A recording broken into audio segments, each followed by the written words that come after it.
To everything there is a season and a purpose to every time. A time to plant and to heal. We're doing better as a family, making progress, holding on. But like so many others, we're struggling still in the aftershocks of the bombing, the trials, the verdicts, the losses that are forever. Some wounds never heal. We make memorials where we leave tokens, where we mourn and ask why, and vow never again. On April 19th, 1995, at 9:02 a.m., a bomb born of hate and anger tore through the heart of this country and took the lives of 168 people. Every one, some mother's innocent child.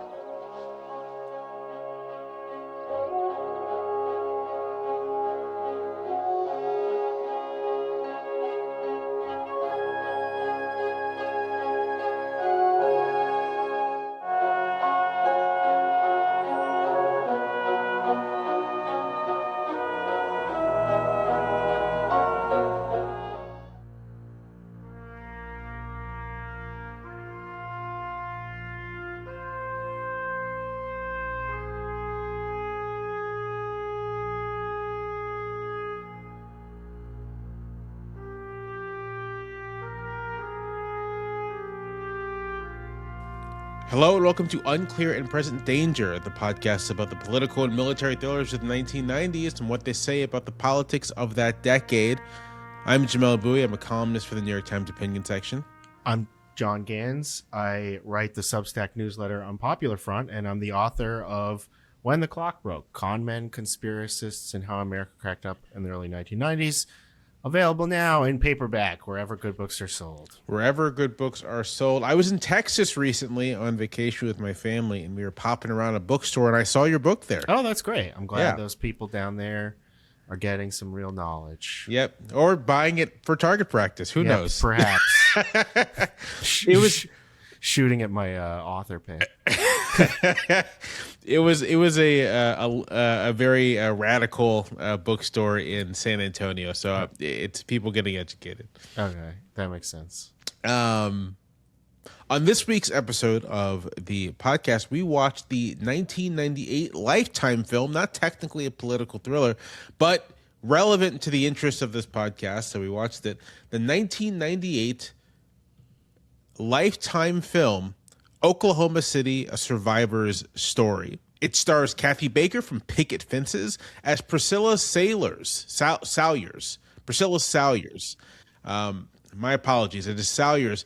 This is based off of a true story. This is one of those ripped from the headlines kind of television movies. Priscilla Salyers worked in the U.S. Customs Office at the Murrah Federal Building in Oklahoma City, and she was a victim. She actually survived the bombing. And so this is a dramatization of her experiences. This is directed by John Cordy, whom I do not know much about. I believe he's probably a television director. I'm sure directed quite a few of these Lifetime movies. And there's the writers were Ara Watson and Sam Blackwell. The cast is full of people who I imagine were regulars on Lifetime or soap operas at the time. Ray Baker as Priscilla's husband, Roy.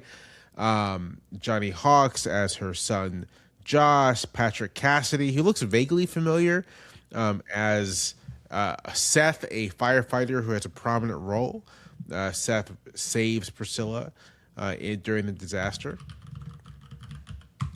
And a number of other people. Here, I'm looking at Patrick Cassidy right now. 64 years old. Comes from a show business family, actually.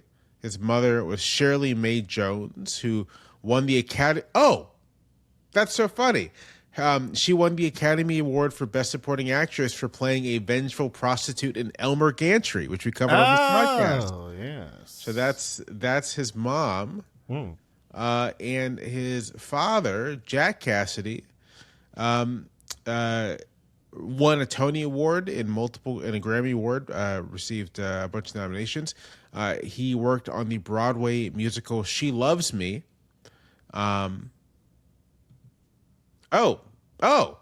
And Cassidy's brother is the late David Cassidy from the Partridge Family. Oh, wow. It's a real, what a family. Yeah. I guess half brother. David Cassidy is a half brother. So yeah, this is a legit family. I've never seen him in anything, but he just looked familiar to me. I was like, this is a face that seems familiar to me. All right.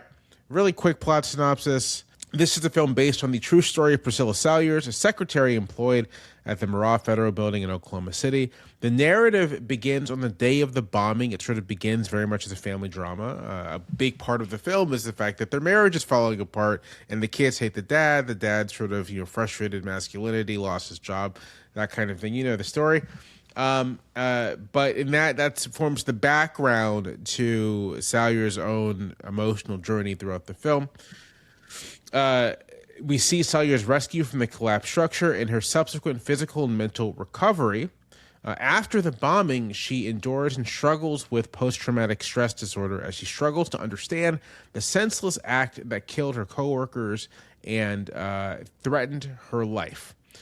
We see her go to the trial of Timothy McVeigh and all the like.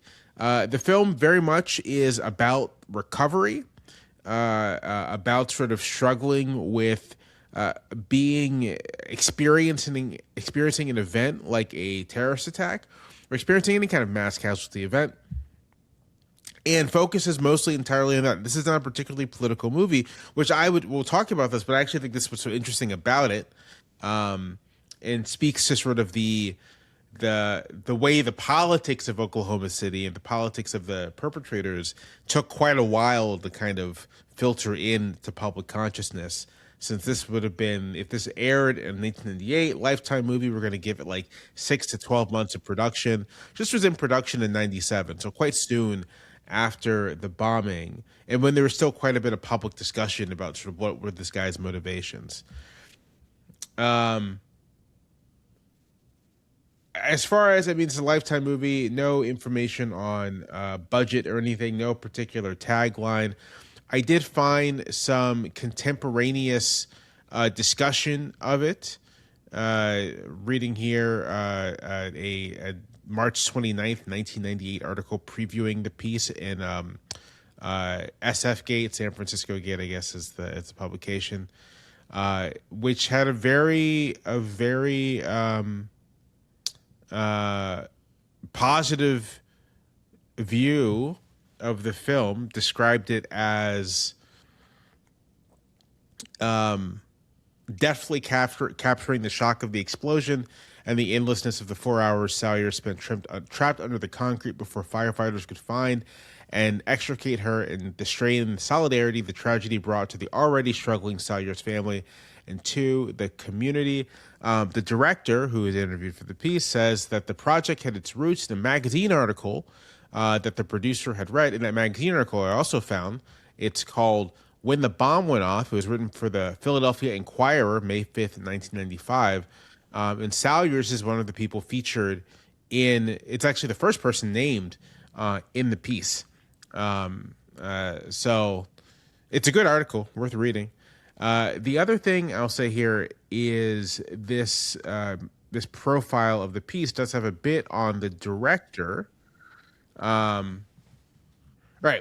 Oklahoma City is but the latest of many television films directed by John Corday. He's been making them since 1969, creating such acclaimed works as 1974's The Autobiography of Miss Jane Pittman. Yeah, I've never heard of that film. But the television movie was a big deal for basically all of TV's history up until the last 20 years. Yeah, some of your favorite directors got their start making TV movies. Michael Mann, for example, TV movie. I'm trying to think of who else. A name that was on the tip of my tongue. What's his name? I believe Jonathan Demme directed some television movies. It was a thing. A low budget way to get some experience. Okay. Oklahoma City, a survivor story, was released on Lifetime on April 6th, 1998, on Monday. So let's check out the New York Times for that day. Well, big story in the middle is half century for Israelis, many voices in one land. This is a story to mark the 50th anniversary of the foundation of the State of Israel.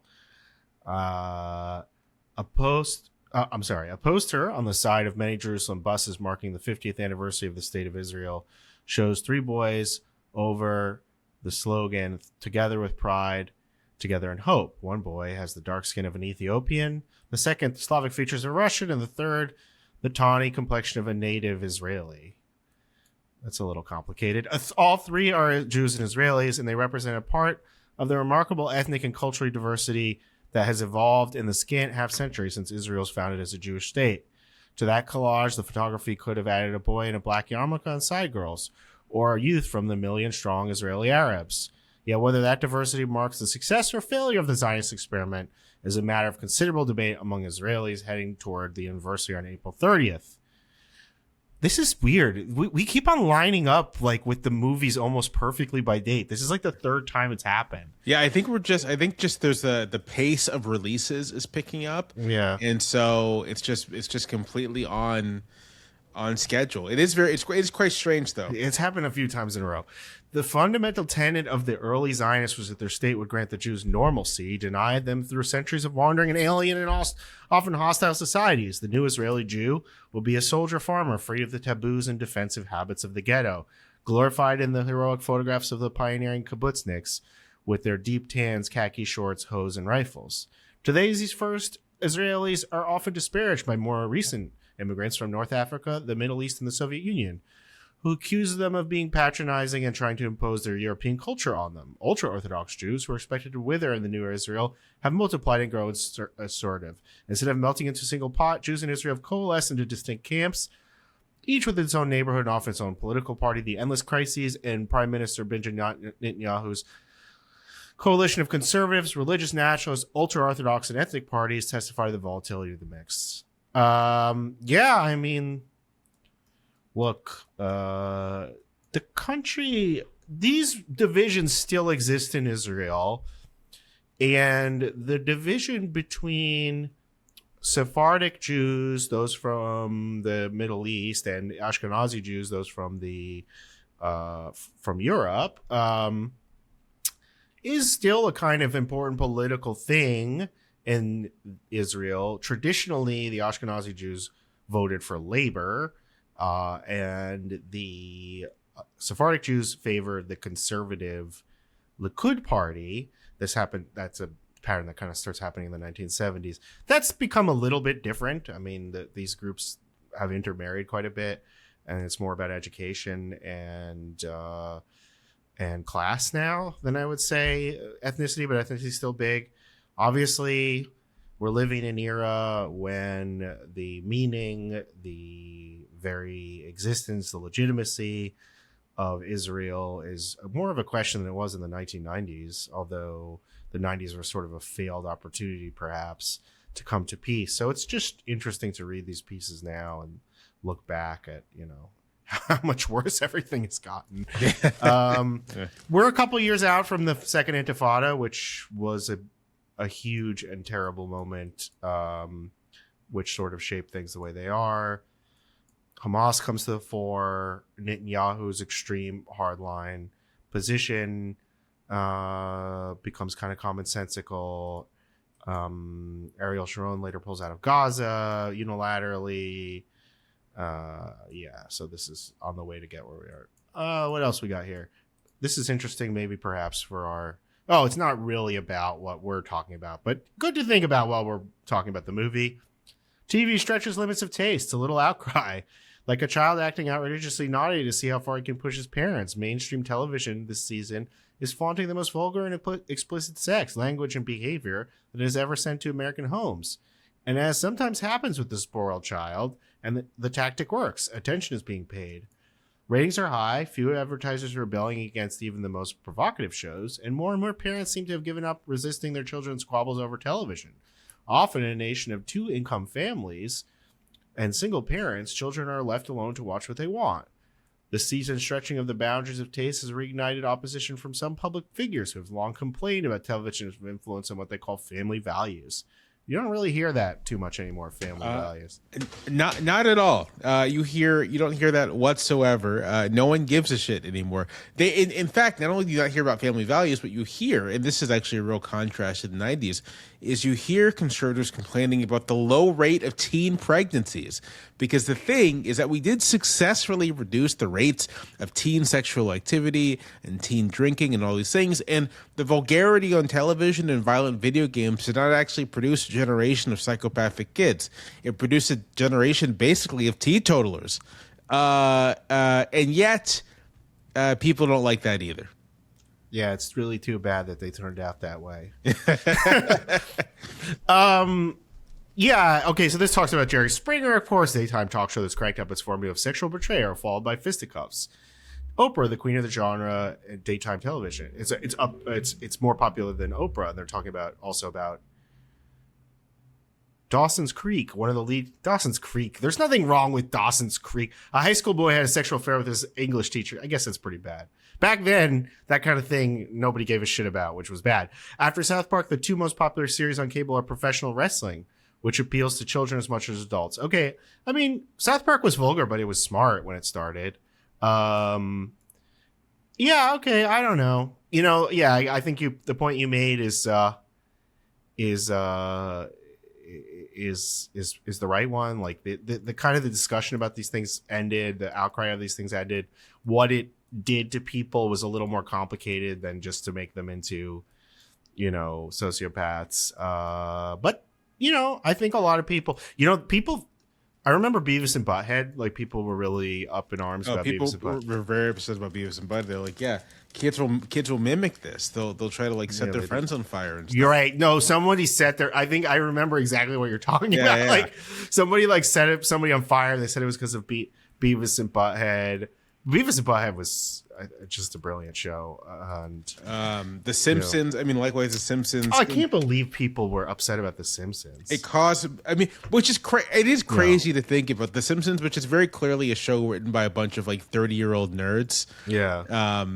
But there was a whole outrage about Bart Simpson causing children to disrespect their parents. Yeah, Bart. That's just so funny, the different way that the Simpsons have been perceived. Like Bart Simpson, back in the 90s, there was a perception of the Simpsons, especially because of Bart, as this subversive, cool show that was against family values or whatever. But it's, yeah, as you were saying, it's a show made by nerds, and it's also kind of gentle in its values.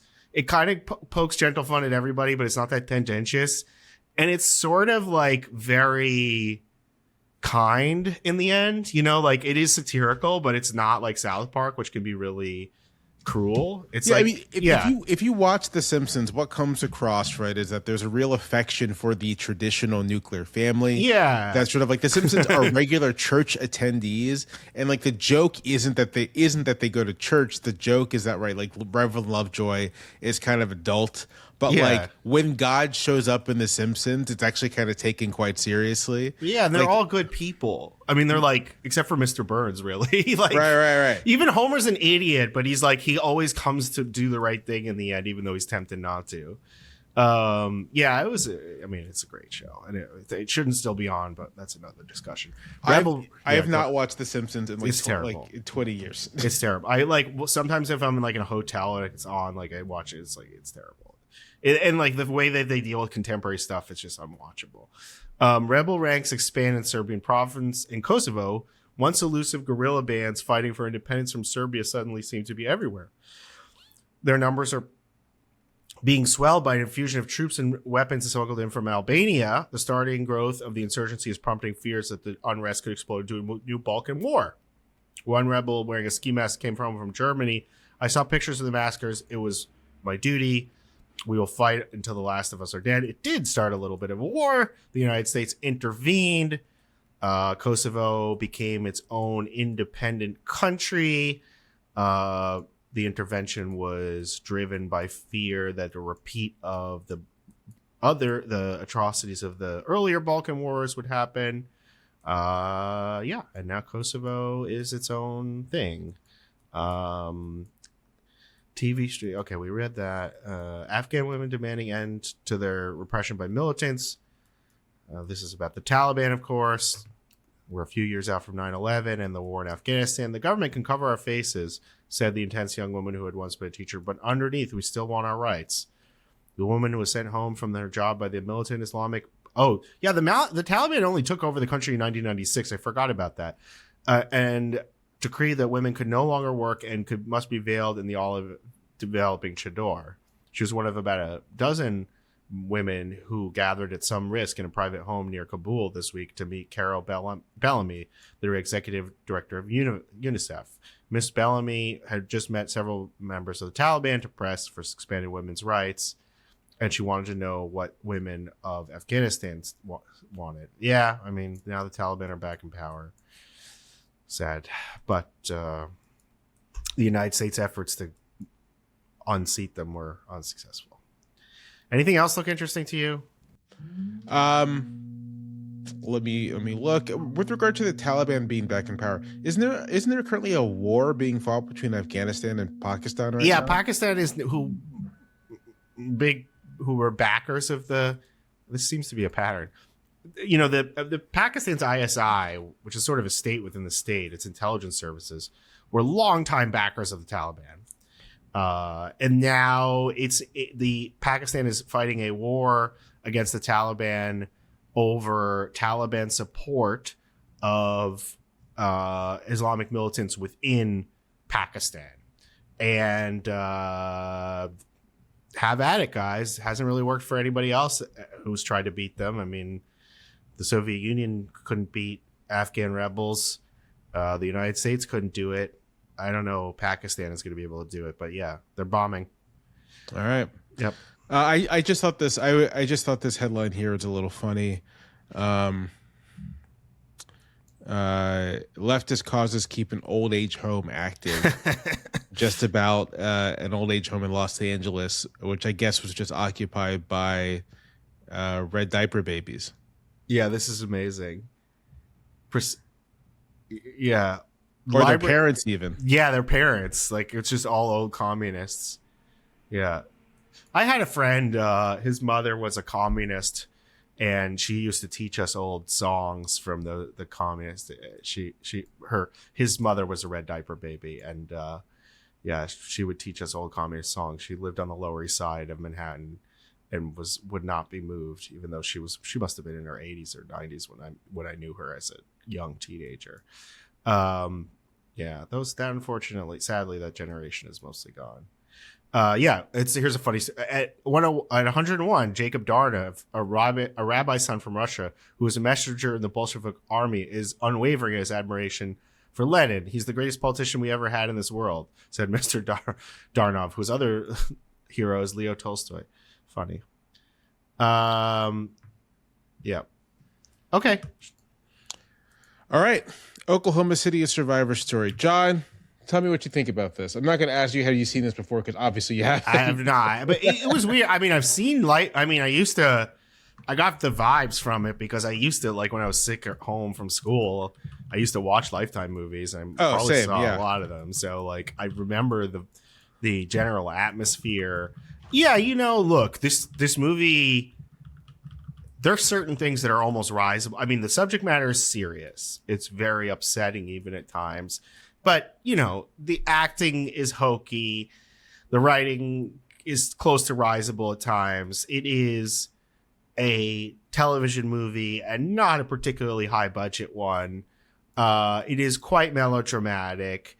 What I think it's really interesting about the film was how it's so interesting that it sort of intertwines this woman, the main character's personal struggles, which were very standard, a marriage perhaps falling apart. Maybe she has a work crush.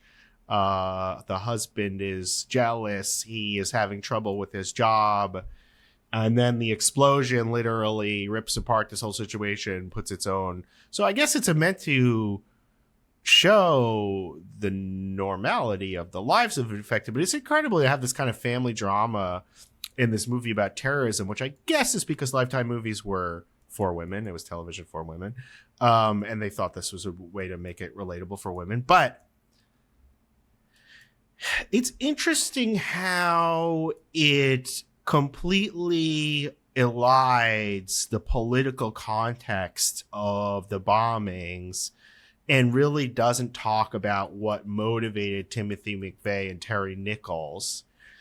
And I sometimes watch movies like this, and out of some perverse imp in me that has been the result of reading way too much of this stuff while working on my book and doing my research, is I kind of watch these from the point of view sometimes of a paleoconservative or even a Nazi watching one of these movies. So I'm like, what would you watch? What? I want someone to clip this and be like, don't clip that. Do not clip that. What I'm saying is I'm trying to think about these because these movies are so apolitical. What would a person who had the politics of Timothy McVeigh or was a sympathizer of Timothy McVeigh think about watching the movies, and how would they do like an ideological critique of this movie? Yeah. So I kind of did that while watching it. And what I came up with was this movie is a perfect example of liberal ideology. And they're trying to show this innocent victimized woman and normalize the state, liberalism, and even women resisting to a certain extent or being dissatisfied with the patriarchal domination of their husbands.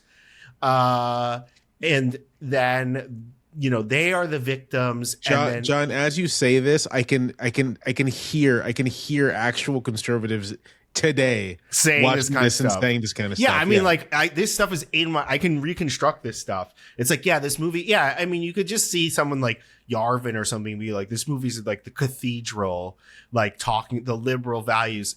And yeah, so I just watched it of like, what would Sam Francis say about this movie, or what would, you know, somebody like that say about this movie?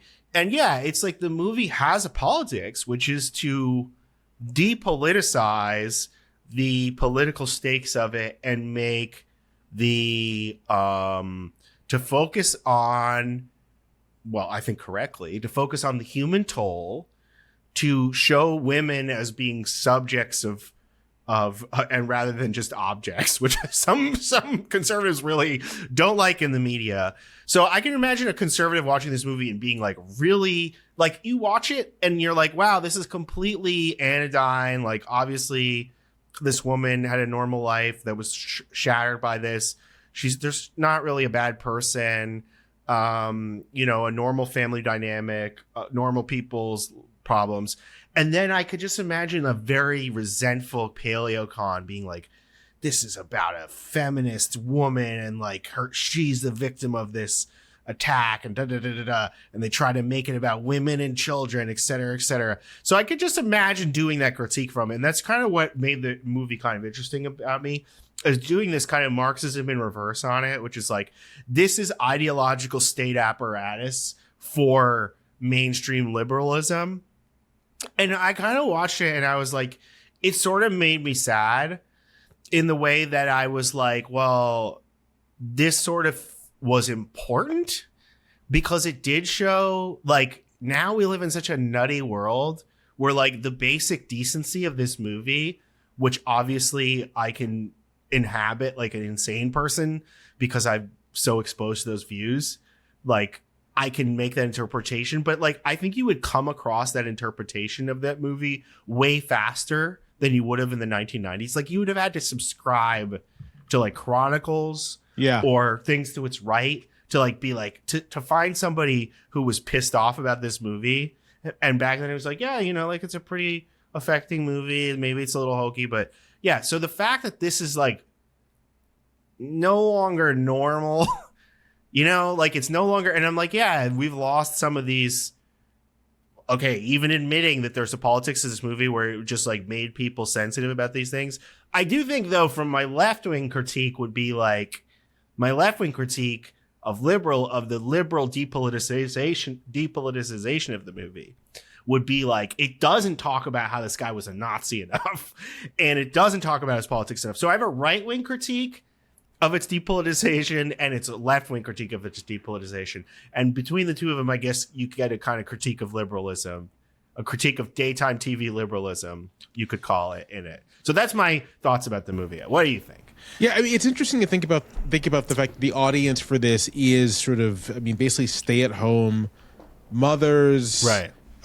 Perhaps like retired women, right, who are at home, no longer working, right, but who had been in the workforce. And so the core family dynamic in the film, which is that Priscilla is a working woman who enjoys working. Her husband, who was, owned his own business, was sort of a, kind of I mean, he's like square jawed too. He's like very traditional looking, owned his own business, and lost it. We don't know why, but the business is gone and he's been sort of left adrift. And feels basically emasculated by the fact that he does not work, and his wife is the primary earner for their home. Their son, even their older son, seems to sort of like have internalized this notion that, like, the wife's job is to be at home, the father's job is to earn money, and that's the bargain. That's the patriarchal bargain.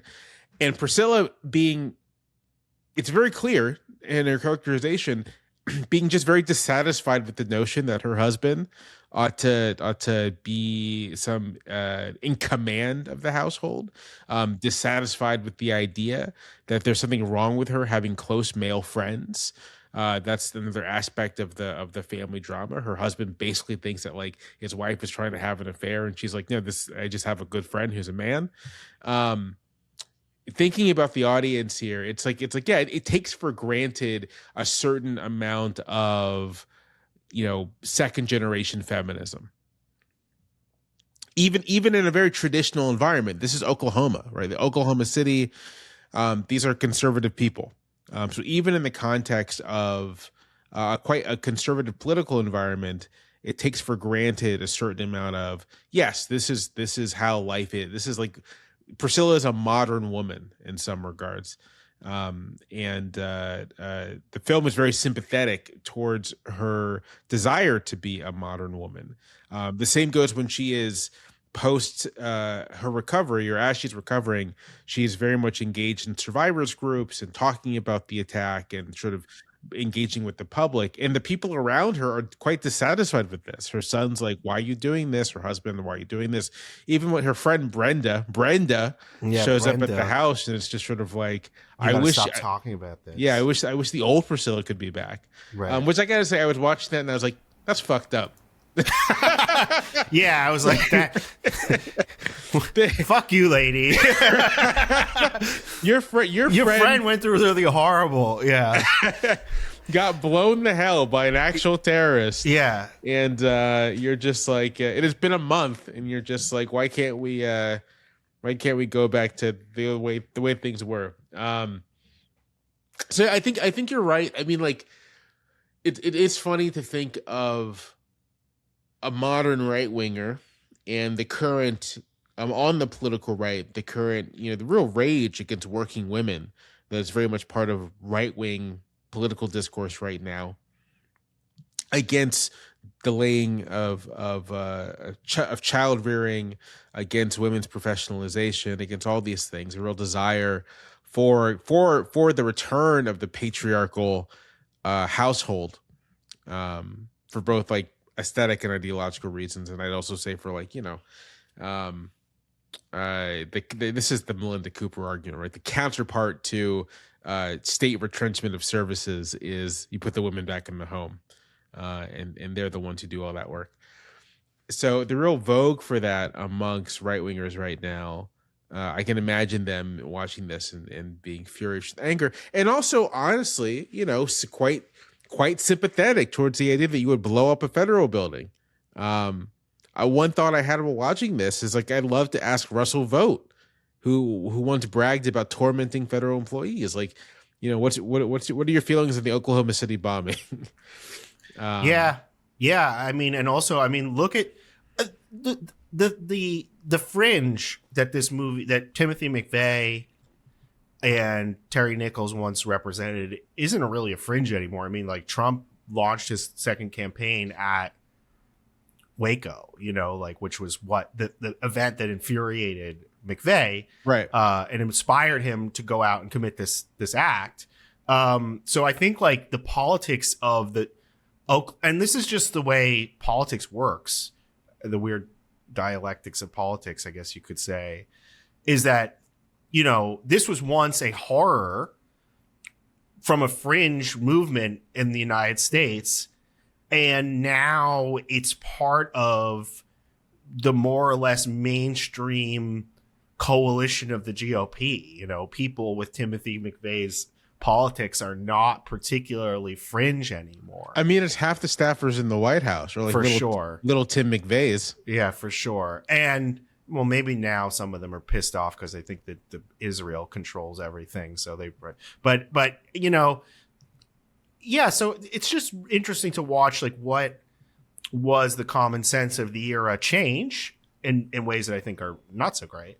And yeah, I just kept on thinking about, in terms of the gender politics of the movie, it's like, okay, Timothy McVeigh's main gripe was Waco, and he was inspired by the book, The Turner Diaries, which is a kind of novel, a manual for racial terrorism,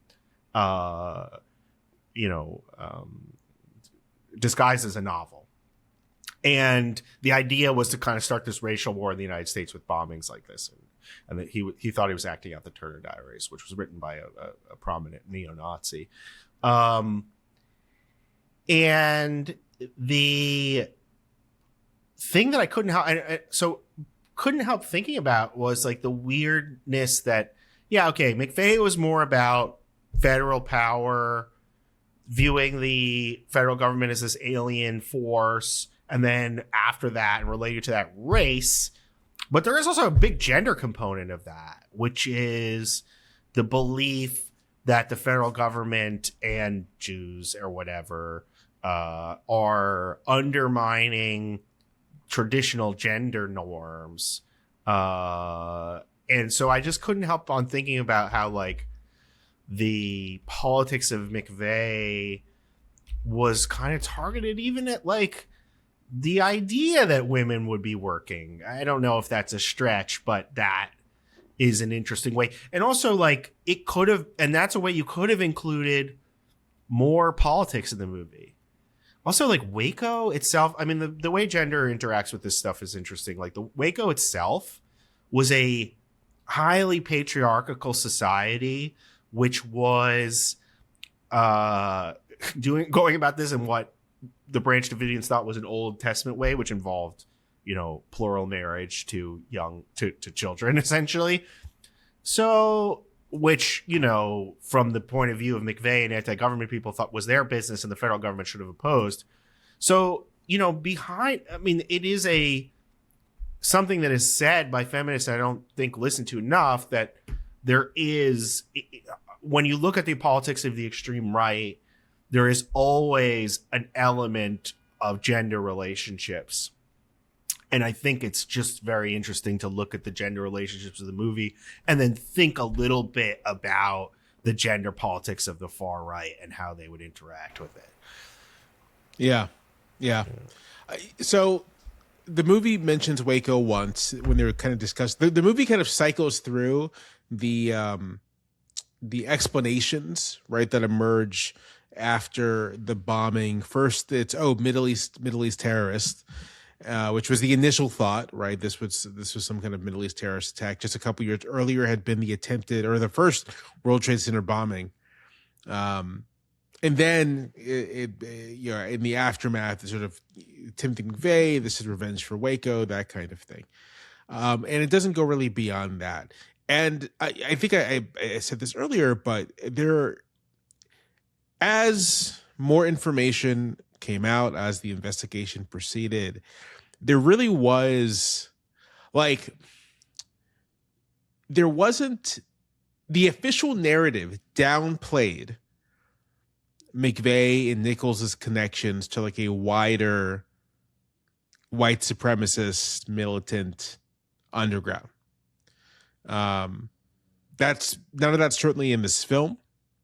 And I, when I think about how we remember Oklahoma City as sort of a cultural and political event, which we don't really, it's not really in the atmosphere. Last year was the 30th anniversary, and it kind of just went unremarked upon. Perhaps that was because of the chaos in the federal government. Perhaps that's because, as we've already said, the federal government, the White House, is basically led by people of the same ideological persuasion these days. So, I mean, unless they were going to be like celebrating their earlier blow against the feds, I don't think they're going to be marking the anniversary. Although, I mean, a bunch of federal workers died. I mean, it's fucked that there's no official remembrance of that moment from Washington. But neither really in the larger popular culture, right? Like I don't recall reading anything in any major publication last year about the 30th anniversary. I myself am sort of like, I was so preoccupied that I didn't write anything about the 30th anniversary. Yeah, I didn't either, and I wasn't aware of it, and it's up my alley, and I should have. But Oklahoma City's really receded from our national memory, despite being fairly recent, and really despite horrible. Being very terrible, but also the largest single such attack on American soil prior to 9/11. It kind of 9/11 really eclipses it too. Yeah.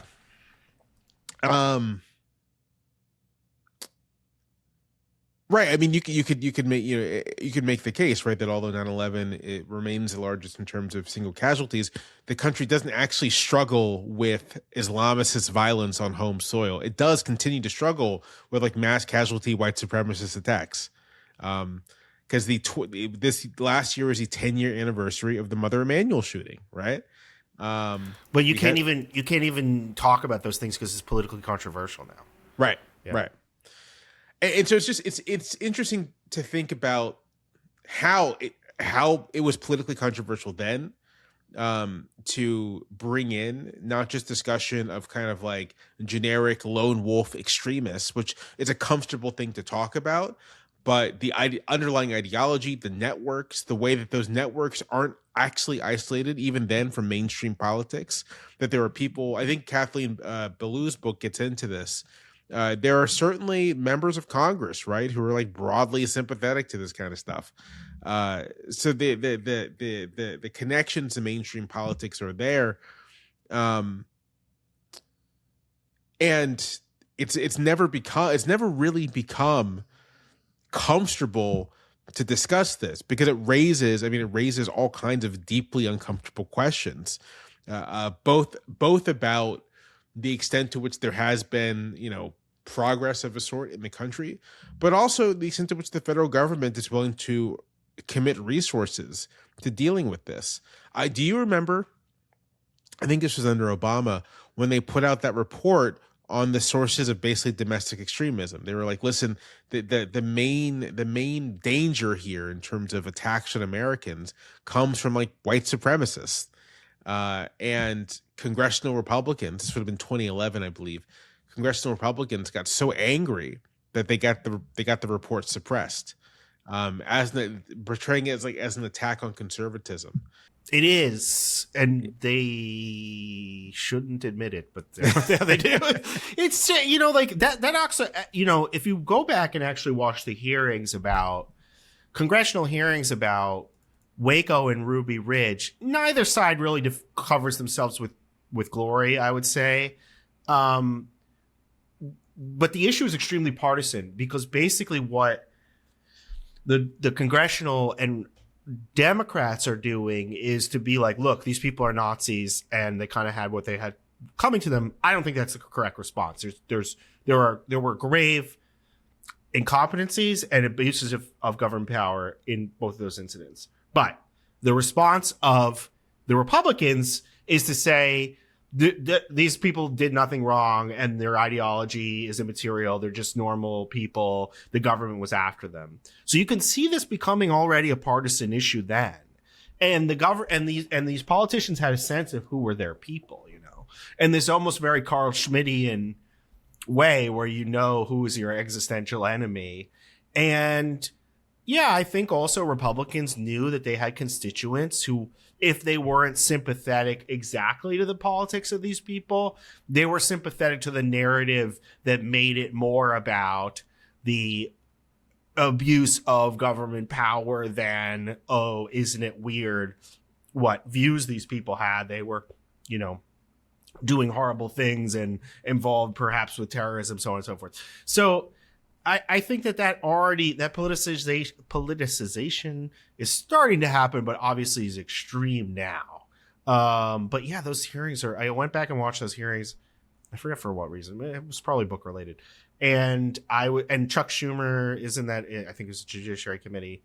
Is that right? I don't know. But it was some hearing about it, and it was just remarkable how partisan the entire thing was, with basically the Democrats trying to defend the federal government, obviously because it was controlled by Democrats at that time, the federal government's actions, and paint the people involved as really violent and scary extremists, and the Republicans going after the government as being, as this being a terrible example of government overreach and tyranny.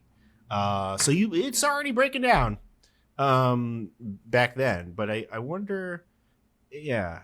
So it's played out in politics perhaps before it played out in culture, which is why I always think that politics is downstream from culture shit is bullshit.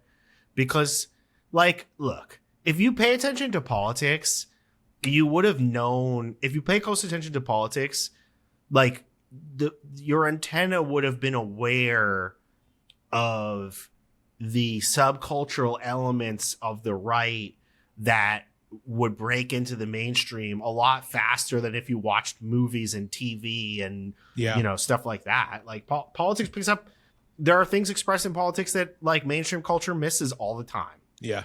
And so I think it's more the other way around, that then culture kind of catches up with political developments. Yeah. I mean, it seems like just a false separation to me. Yeah, right? That there's politics is downstream of culture. It feels like cope from people who have just not been able to be culturally relevant ever. Yeah. The reality, to my mind, is that these things are in conversation with each other, obviously, that they're entangled up in each other, that our cultural output and our political developments or political culture neither flows from the other, but kind of emerge out of things happening kind of below immediate visibility. And that's always been the case. That's always been true. So, for example, the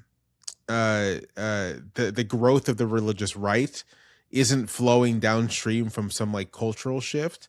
It's sort of it's political organization happening beneath the surface that eventually erupts, and its eruption into mainstream politics has an effect on the national culture in one way or another.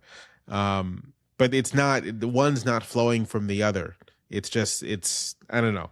I'm very skeptical of any kind of, pithy line or whatever that suggests that human societies aren't terribly complex. Yeah. It's totally, yeah. And it's also just define culture. Right. Yeah. It's a very complicated concept. It's not amenable just to be like that. Yeah, exactly. As you were saying, this is politics. This is culture.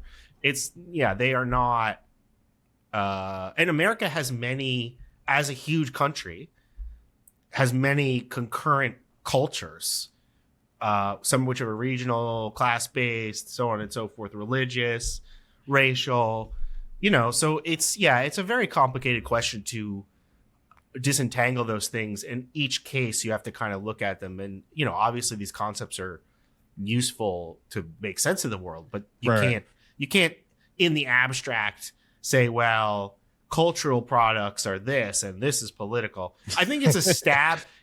Culture drives like this. Yeah. Culture drives like this. Drives like this. Yeah, exactly. Yeah. So I think that it's a stab by people who don't read a lot of theory, perhaps, at like I think that's like what, like, they didn't have the benefit of like critical theory or the Marxist tradition. So like the right is playing catch up where they're like, I think politics and culture are related. And you're like, yeah, that's fucking brilliant, man. Where did you come up with that?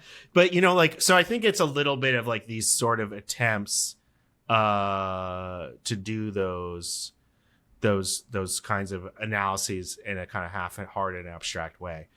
But anyway, like this movie shows that like the culture that just took for granted that the Oklahoma City bombings were bad or even important event in American history wasn't permanent. No, not at all. Nothing lasts forever. Nothing lasts forever. And, you know, in kind of in fairness, even 9/11 has really begun to recede. It no longer acts as sort of like an all-purpose justification for things in foreign policy. No. It is even treated with that much reverence, which may have a lot to do with the fact that it was kind of weaponized so quickly politically. Yeah, there's like a concrete metaphor for this. I mean, it might literally be concrete, which I like, which is in Fort Greene Park in Brooklyn. There's a huge column that was supposed to have an eternal flame on top of it for those killed in the prison ships that were in New York Harbor during the Revolutionary War. There's no eternal flame anymore, and no one remembers that. No. You have to read a plaque to know that story. Now, you and I know about the prison ships, but like the average person walking through the park doesn't know what that memorial means. And there are so many examples like that in American history. Like I was walking through Washington Square Park, which is not far from where I live. And I was just reflecting on the monuments in it. And I was like, the Washington quote, there was a time, I think even at the very beginning of our lifetimes, but more in our parents' lifetimes, where the founders, and I'm not trying to sound like a grumpy old conservative here, where like the founders were like more a part of the culture of the country. Yeah. And their quotes, even when they're apocryphal and stories, were more parts of the culture of the country. And there's a statue of Garibaldi in the park. And obviously, you know, that was a way of paying homage to the Italian immigrants in the area. And also, you know, Americans in the mid-19th century were very enthusiastic about those European Democrats because they viewed it as being in continuity with the creation of their own democracy and the democratic project worldwide. Or like Hungary, I just wrote about this. Like, you know, we're talking a lot about Hungary. Lajos Kossuth, you know, toured America, and it was a giant uproar and everybody was celebrating him. So, and like, you know, a lot of these things that were huge in America, and it's sort of sad, and I guess it's also sort of what makes it interesting to be a person who's interested in American history to uncover these things. But there is a certain forgetfulness in America where things that seemed very important to certain generations get a little lost. We don't have, and maybe in some ways it's good because there are European cultures which are really hung up on grievances from a long time ago. I mean, I have so I have like two thoughts. Sort of a more minor thought is just with regards to I think you're right to observe that the founders used to have like a larger place than just like American civic culture. Like you don't even really hear politicians like quoting. Like could any currently serving national politician recite any part of the Gettysburg Address from memory? No, I'd be shocked. 7 years ago, they could probably do it. Maybe they could get that. Right. 7 years ago, our forefathers, blah, blah, blah, blah, blah. I've been working on I used to be able to know the whole thing, and I've been working on trying to get it back. Isn't it like a 2-minute speech? Yeah, it's like 2-minute speech. Yeah. But like the rhythm of it is like very, very specific. Yeah. Which actually helps with memorization. Anyway. Have you read the Gary Wills book about it? Great book. Yeah, it's really good. It's a terrific book. Yeah. I reread it last year, actually. Yeah. But my other thought is just about forgetfulness. Is that I think you're right that I don't know if it's a good thing or bad thing, but I do think part of the appeal of the United States to many people who come here from abroad is the forgetfulness, is the notion that kind of like the past is lightly worn, is not something that weighs heavily on people here, and that what matters is the future. In that, I've long had this theory that part of the this country's longstanding resentment towards natives and black people in particular is that we're kind of the two groups in the country for whom we can't do that. We can't shed the past in the same way, given our history here, given our long history here, and so the insistence from these two groups on remembering the past engenders resentment, because the whole deal with this place is that you can kind of just it doesn't matter where you came from, it doesn't matter past ethnic rivalries doesn't matter. What matters is being able to make money. In fact, I'm rewatching The Wire. I may have mentioned this already on a previous episode. There's this great scene in season 2 where the Greek and his compatriots, they are trying to figure out how the cargo ship full of girls got killed. This is like the instigating thing of season 2. They find a container ship on the docks full of basically dead trafficked women, and so the criminals who brought them here are trying to figure out what's going on, and they go to the ship which the container is on, and they find the captain, and they're like torturing him for information. And eventually they see a tattoo and they realize he's Turkish. And the guy, and they're not really Greek, but like they're referring to each other as the Greek, whatever. And the Turkish captain gets really worried. He's like, "Oh shit, these Greeks are gonna kill me." And the Greek says, "That is old world. We are in the new." And I thought that was such an interesting nod to this idea, right? That sort of like whatever our ethnic or national rivalries are, that's for there. Here, it's about making money, and the reason why you're here is that you cost me money. Anyway, this is just like an observation I've had, and I think you can actually perceive this in sort of like conversation, or recent conversation over the last 5 years over wokeness or whatever. But like I think the sense or the insistence that the past, and specifically the worst parts of the past, cannot be worn so lightly and have weight in the present. It engenders resentment, and not just because of prejudice, but because it feels like a betrayal of some idea of what the country is. Mm-hmm. Yeah, no, I think that's true. I struggle with it in a certain way because I do kind of like the fact that America is a new world and people are free to make their own lives and don't have to be attached to all these old bad memories of the old world. But I do think, I'm a historian, and I believe that America has interesting and important lessons. And I think that the weird thing about Trumpism as a phenomenon is how ahistorical a form of right-wingness it is. Like, it does kind of participate in certain parts of old civic cults, but it's just so kitschified. Yeah. Like, it's just really even the Tea Party was better or more accurate civic religion than Trumpism. So in that way, I just sort of am like, and maybe this is a little naive, but I'm like, I think if people knew the civic culture of the United States, like, we would be in a better place politically. Not necessarily would always be things I would agree with, but perhaps it wouldn't be quite so terminal. I don't know. It's funny. Clarence Thomas just gave a speech, basically making this point, but blaming people like us for spreading nihilism. No, fuck you.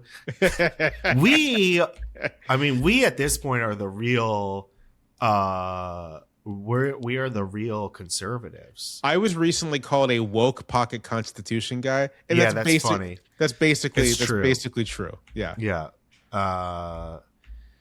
Yeah, I think basically I'm also sort of like I mean, I think there are cool things about the American Republican tradition, small r, that I'm interested in. I like Lincoln and all those guys. I wish people knew a little bit more about it. But that's always, there's always a struggle over the meaning of those things. Oh, yeah, of course. Yeah. Yeah. I'm my last comment here is I'm reading a great book right now called Boss Lincoln, about Abraham Lincoln as political boss. It's quite interesting. Yeah. It's actually really interesting. But we're in 1858 now, and it's Lincoln beginning to begin his campaign against Stephen Douglas, and what's happening in that moment is a struggle over the meaning of the founding era. I mean, that's the Dred Scott, popular sovereignty, like all those things are a struggle over the founding era, what it means and what it meant for Americans in the present. So part of American political life is an ongoing struggle over the meanings of our origins. Yeah. That's culture and politics. That's culture and politics, folks. Yeah. All right. I think we're gonna wrap up there.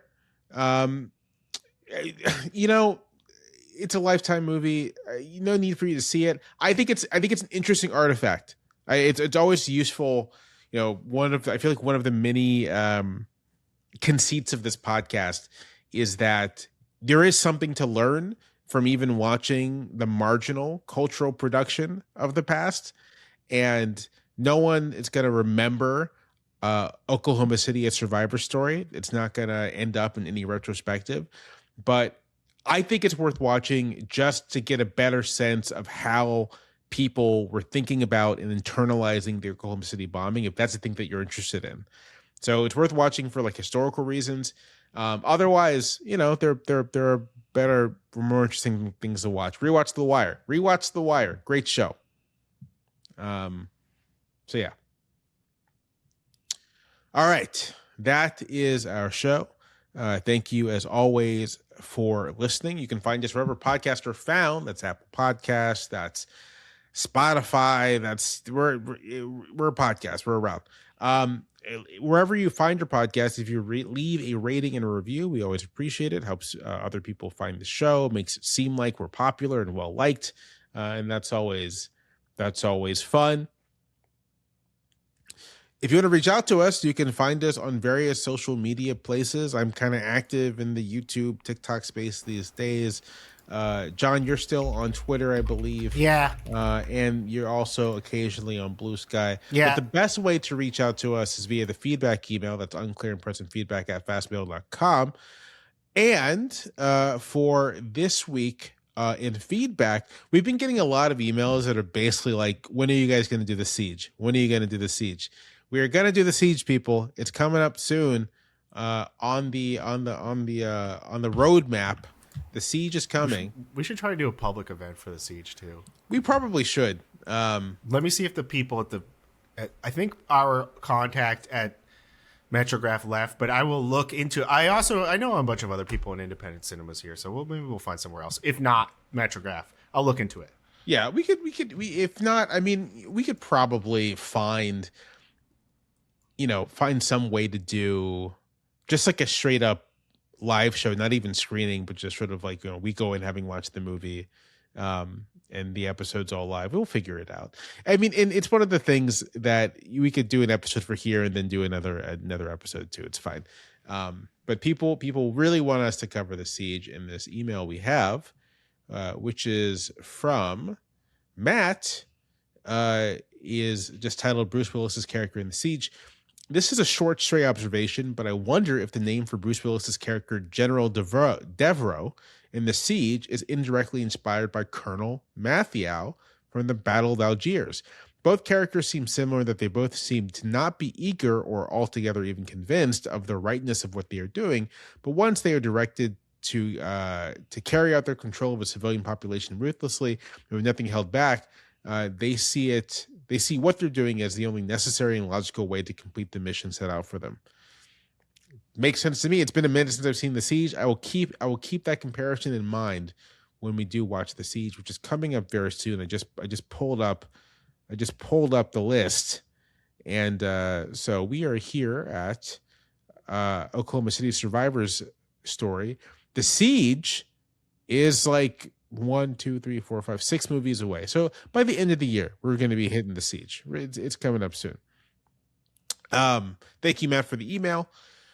Episodes come out roughly every 2 weeks or so. And so our next episode is we're moving away from the Lifetime movies, just a little digression there, and back to Hollywood.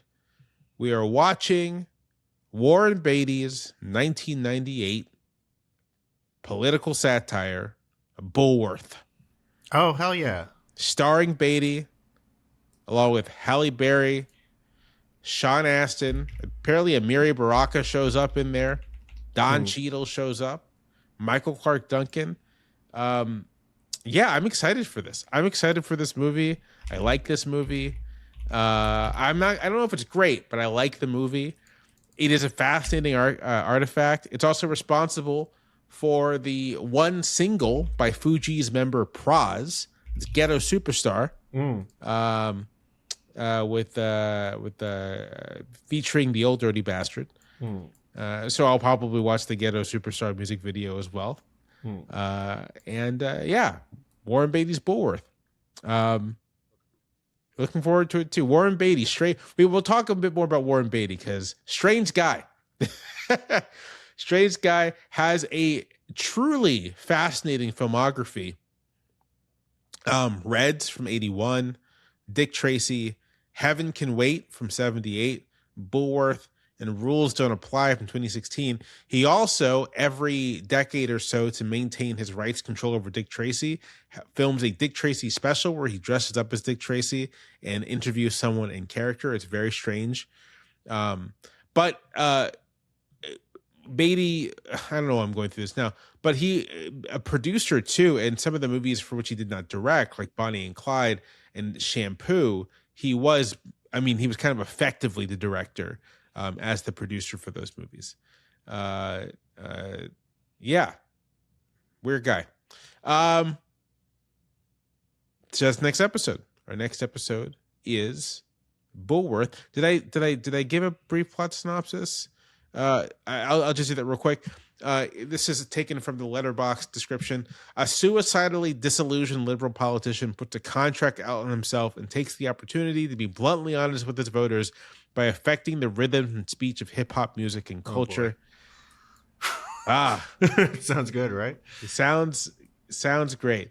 So that's coming up. Over at the Patreon, we are doing some Vietnam War movies. So we did an episode on why did I just forget his name? Southern Comfort is the film. Directed by Walter Hill. There we go. So Walter Hill, Southern Comfort. We just did Michael Cimino's The Deer Hunter, and next up we're going to be doing Apocalypse Now, one of the more recent versions that was released. And then after that, we don't have a particular plan for the Patreon, the next set of episodes. Suggestion, John, I'll throw this out to you. Suggestion from the Patreon chat was that we do the Rocky series, or at least the first 4. After the Nuremberg? Nuremberg and then Rocky. Yeah. All right. Since those movies are actually very fascinating artifacts when it comes to thinking about Cold War, about working class life, race, gender, all those things. Come join us at the Patreon, patreon.com/unclearpod, $5 a month. You get 2 Patreon episodes on movies, plus our weekly politics show, which we'll be recording after this. I believe we're coming up on our 20th episode of that show, which I've been posting every 5 episodes on the main feed. So you may get that as kind of a bonus if you're interested in the politics show. Until then, for John Gans, I'm Jamelle Bowie. It's Unclear and Present Danger, and we'll see you next time.